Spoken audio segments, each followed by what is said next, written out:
ஒரு புதிய தொடக்கம். தென்காசியில் ஒரு சிறிய கிராமம், வீரபுரம்.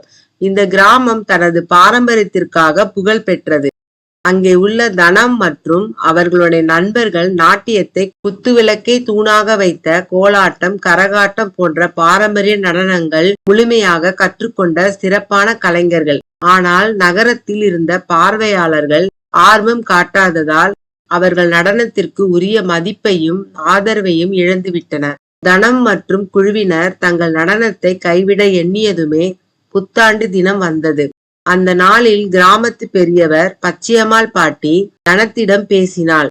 குழந்தையே, நீங்கள் எங்கள் கிராமத்தின் கலையை கைவிடலாமா?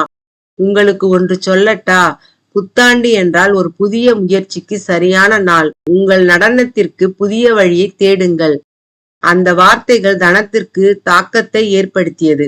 அவள் குழுவை அழைத்து, நாம் மட்டும் மறக்காமல் நவீன உலகத்திற்கும் இணங்க நம் நடனத்தை பகிர்ந்திடணும். அது கலைக்கு மதிப்பு சேர்க்கும் என்றாள். அவர்கள் பாரம்பரிய நடனத்திற்கு புதிய புதுமைகளை சேர்த்தனர். தங்கள் பயணத்தை சிறிய மொபைல் கேமராவில் படம் பிடித்தனர்.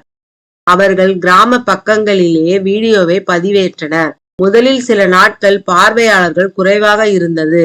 ஆனால் சில வாரங்களில் தங்கள் நடனத்தின் அழகை உலகம் கவனிக்க தொடங்கியது. ஒரே மாதத்தில் வீரபுரம் குழுவினர் மிகவும் பிரபலமானார்கள். அடுத்த புத்தாண்டு அவர்கள் நாடு முழுவதும் சுற்றி பயணித்து நடனம் காட்ட ஆரம்பித்தனர். வெற்றியாளர்களாகவும் பாரம்பரியத்தை உலகம் அறிய செய்தவர்களாகவும் மாறினார்கள். இன்னும் புற நாகரிக கலைஞர்களும் தங்கள் முயற்சியை தளராமல் தொடர்ந்தால் உலகம் ஒரு நாள் அவர்களது திறமையை தன் முழு ஆதரவுடன் அங்கீகரிக்கும். புத்தாண்டு என்பது முயற்சிகளுக்கு புது பொலிவை தரும் நேரம்.